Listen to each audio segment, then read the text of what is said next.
I'm going to read a short poem of his. It's an aspect of Gene that is alluded to, but I think it's very strong, his spiritual belief or non-belief, but his use of what might be a little uncomfortable when you're talking to him.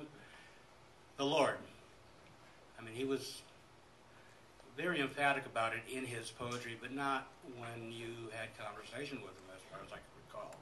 It's called From the Skin. Some call this skin that is wrapped around us. There are times, especially when I'm completely alone at 3 or 4 in the morning, with only the river beside me, when it is clearly the breath of the Lord that is wrapped around us and leaving us with these different shades of praise to receive and bless each other. Some call these races of men and women and children. They have names I don't know. I do, my friend, know when we leave this good place, it is only the Lord inhaling.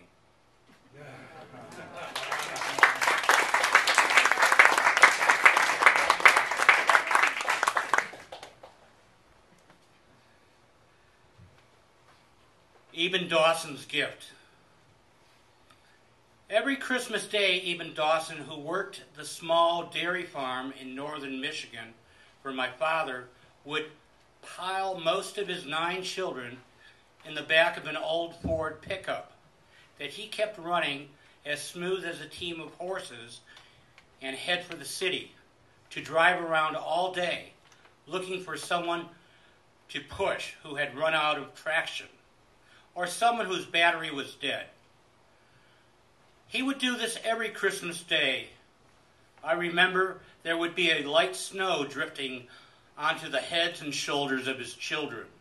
Leaving the long driveway, he would always ask me if I wanted to come along, and I would run to his truck. Every winter, all winter, he was a coat. He kept fathering children into his 50s. 2 of his sons died in Korea and 1 in Vietnam. He saved my life once and taught me to be with horses. They loved his fingers on them, his voice, a long, thick harshness or harness. All of the cattle waited for him. He had worked long for other farmers all of his life. Never his own farm. The Great Lakes seemed deeper than Christmas Day 40 years later, with the snow outside drifting over the small cemetery nearby and melting beneath my eyes. I would still run with the snow at the back of my neck to his truck.